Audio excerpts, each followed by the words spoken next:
Nung pumutok tong balita sa news una, yung mga senador na alam kong may puting Escalade o may puting SUV, Escalade na SUV, isa-isa nilapitan ko at tinanong ko, Pabiro, I will draft a resolution para legislation para ma-stop na to. Primarily the reason why I want Senate investigations, bakit may nakakatakas yan palagi. At nakita ko ng problema, MMDA, ang malaking problema rito. Para sa akin, bilang isang senador, hindi na siguro dapat.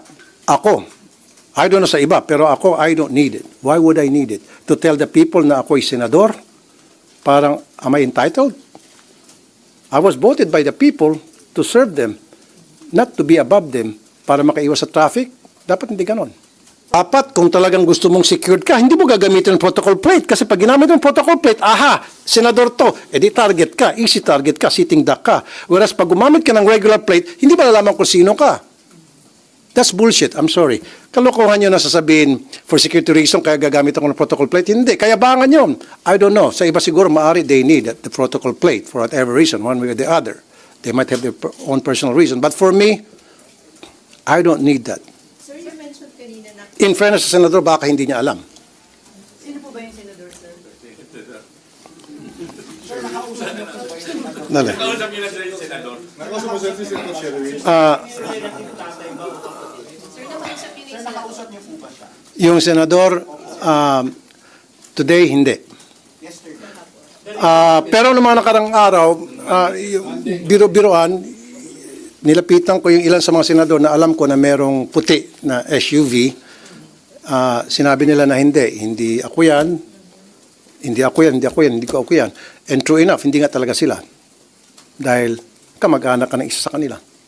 Kamag-anak ang sakay, sir, ng Escalade? Kamag-anak.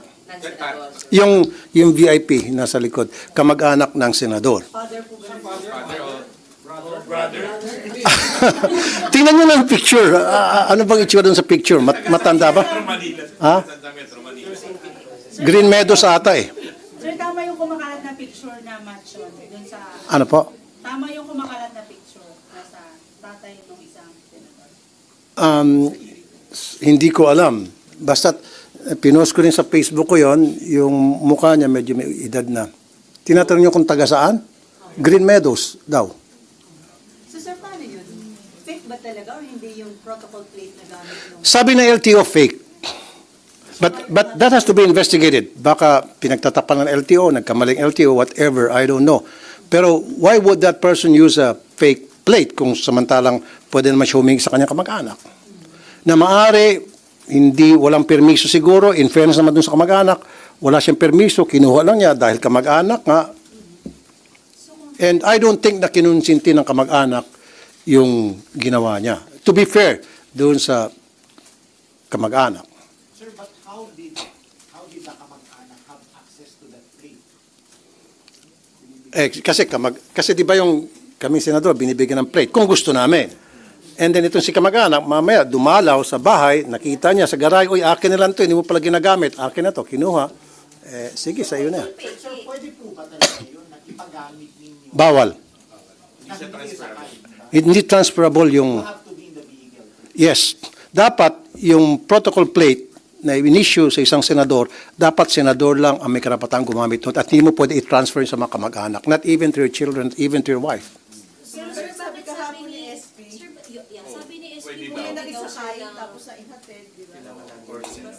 But with your understanding, sir, dapat senator lang gumagamit. Para sa akin, well, correct me if I'm wrong, if the SP said na pwedeng ipahiram sa wife, then maaaring tama siya. Pero for me, personally, like I said, correct me if I'm wrong, dapat hindi transferable privilege, dapat yung senador lang. At kung sakali mang gagamitin ni wife o ni son, ni daughter, dapat nandun si senador. So, sir, kung magkakanda kayo ng inquiry, papatawag niyo yung relative ng isang senador?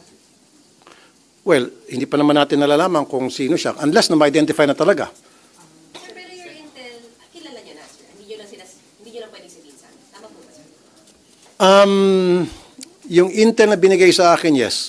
Kilala niyo na yung kamag-anak and the senator, sir.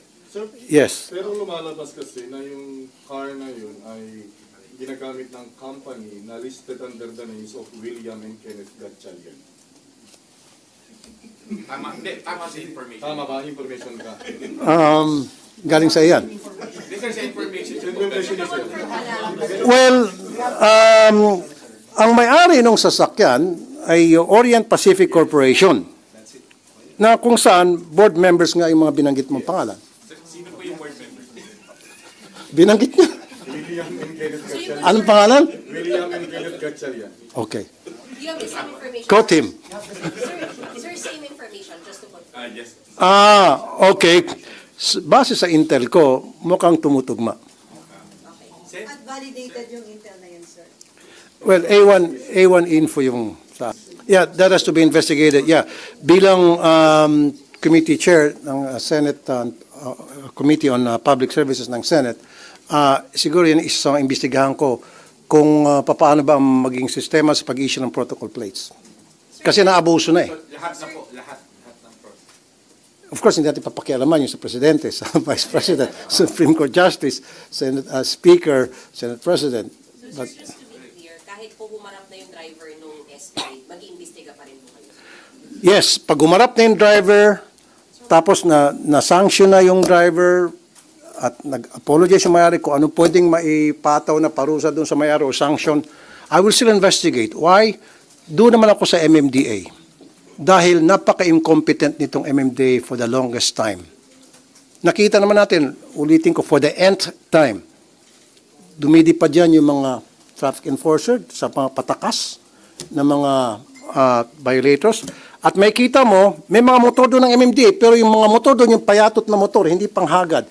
At ang nagmamayari, yung mismong traffic enforcer. Pero nasa yung mga big bike na binadyetan ng gobyerno para sa gamitin ng mga traffic enforcer ng MMDA. Sabi ko kanina, nandun sa mga VIPs. Kaya nga ako'y nananawagan ngayon sa MMDA chairman, ngayon pa lamang, i-pull out mo na yan unless kung meron kang authority from the Office of the President, then wala tayong magawa yan.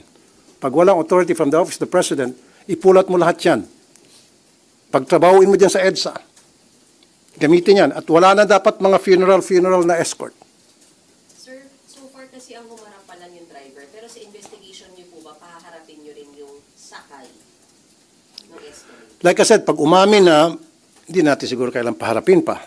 Kasi umamin na, tapos isa-sanction na yung driver at kung anong sanction na pwedeng ipataw, then we will move on doon naman sa bakit may nakakalusot at bakit incompetent itong MMD at iba pang mga tao o mga agency na delegate dyan para bantayan yung bus lane, bakit nakakatakas. So even the driver, sir, hindi niyo na patatawag sa inyo? Pag umamin na, bakit natin patawag? Pag sinabi na niyang ako po yun at nirevoke yung license niya o kung man parusang pinataw ng LTO, hindi natin siya kailangan. Tapos yung VIP nag-apologize at kung meron mang parusa para sa kanya, pinataw ng LTO, whatever, then ba't pa natin siya imbestigahan? Tutuloy tayo nga sa MMDA. Kakausapin ko yung DOTR. How about yung LTO, sir? Just in case na lumitaw na hindi naman pala fake yung number 7. Isa rin yan. Kasi sabihin ko, bakit kaya nag-issue agad ng statement, napakaagang statement na fake yun samantalang hindi pa kayo sure. Kasi ang sinabi lang, kasi may curve daw. Yun ang pinagbasihan. Pati numbers at markings. Hindi ko alam kung paano nilalaman yung ganong klaseng information. But anyway, that has to be investigated as well. But sir, concerned din kung nakakapag-release ka ng peking plaka kasi that will be abused by many, sir. Lalo yung 7 is hindi siya, sir, usual. Siguro, kaya siguro nagpagawa ng peking plaka, malakas ang loob niya dahil may kamag-anak ka siya na 7. Maaari din siguro. Na yung senador, sir. I'm sorry? Nakausap niyo din, nag-reach out kayo dyan sa senador na yan. Ang masasabi ko lang, nung pumutok tong balita sa news una, yung mga senador na alam kong may puting Escalade o may puting SUV, Escalade na SUV, isa-isa nilapitan ko at tinanong ko, pabiro, baka ikaw yun, baka ikaw. Lahat silang sabi, hindi ako yun, hindi ka yun. And then naniwala ako. And then sa pag-further investigate ko, nalaman ko na kamag-anak. Sir, kung tataasan yung multa, isusulong niya rin po ba? So, yung mga dapat taasan ng multa. Kasi sa ngayon, malit lang multa, 5,000? 10? 5? Ba't di natin gawin 50,000? And sir, another factor, baka hindi visible na dapat bus lane yun. Kasi madami din, di ba, na ano. Isa pa yan sa tatalakayan ko sa DOTR. Yung DOTR mapapagalitan ko rito. Dahil I told them that meron dapat mga maliliwanag na signages, tapos yung mga reflector na para masabi sa mga tao ahead of time na you are about to enter the bus lane. And take note, billions po ang binadget sa bus lane na yan. Kaya question ko yan during the last hearing. Concrete lang yun, sir, di ba? Concrete barrier lang, sabi ko, paano naging billions yan? Kasi na pambayad sa security guard, sa janitor, sa bubong daw. Sabi ko, ano ba yung bubong na yan? Ginto. Bakit umabot ng bilyones? Billions para to put a bus lane and then hundreds of millions to maintain it. So isa yan sa susunod na hearing tatalakayin ko. Kasi kapos na ako sa oras ng last hearing sa DOTR sa Public Services. So sinuspend ko. Sa susunod na hearing tatalakayin ko yan. ASAP yung hearing, sir. Yes, next week. Kung ako masusunod, kung akong tatanungin, yes, taasan mo na para wala nang, di ba? Wala nang magbatigas ang ulo. Kasi 5,000, kayang-kaya. Isang taya ko lang sa casino yan. Sabihin ng mga violators. Sir, will you also push ko na dapat 24/7 may nagmamando may mga tao? Dapat. Anong use na binadgetan mo yan ng by the billions, maglagay ka ng bus lane para mabawasin traffic sa EDSA tapos hindi mo bantayan? Di ba? Isa pa, itong MMDA, may budget naman sila para sa mga traffic enforcers, para sa mga coat bota. Pag umuulan, wala nagbabantay dyan sa bus lane. Wala kasing bota, walang kapote. So itong DOTR, tatamaan din to, DOTR and MMDA. Saan nyo dinala yung pera para sa mga kapote, bota ng inyong mga traffic enforcers? Pero sir, di ba mag-focus na ang Senate sa budget? Paano po natin isisingit yung relegation? Kakausapin ko ang aking Senate President tungkol dyan. Fridays ata, pwede. Fridays, pwede. Monday to Thursday lang yun. Thursday. So Fridays. Kung kailangan Sabado, di gawin natin Sabado. Sir, ilang senador lang, ilang senador sir ang may escalade? May puting escalade? Ang nabigay sa akin na information, na-escalate, puti na SUV. Puti na SUV. Marami-rami din. Ayun, may escalade. Isa. Hindi ko alam. Hindi, meron may puti na escalade na ibang senador. Puti. Basta't hindi siya yon. Sinabi ko nga, hindi yung senador. Walang senador Pero dito. sir, nung nakausap mo yung senador, hindi niya sinabi na kamag-anak niya. Wala, inisya sa kanila nagsabi kamag-anak. Kasi nilapitan ko, biniro ko, sabi ko, boss, baka sa iyon, boss. Sabi ko. Sabi niya, hindi sa akin yun. Tapos later on yun na po nalaman, sir, na kamag-anak. Later on na lang. Nagsipasok, kasi pinost ko sa Facebook page ko and then nagsidatingan na yung mga info sa mga comment section. Sir, pero may in one way or the other, para nagutan yung maputing senador na sa nangyari. Kasi isa pa to, ano, dahil nung pinost ko sa Facebook ko, yung tungkol dito sa insidente, dinera ko, challenge ako ng ilang mga netizen doon. Sabi, hanggang salita ka lang tulpo, titiklop ka rin, kasi kasamaan mo yan. Kaya doon sa nagsabing titiklop, sinabi ko naman, doon sa post ko, wala akong sasantuhin. Kahit saan tayo makarating. Hindi, kasi... Hindi ka lalabas ng rulat mo.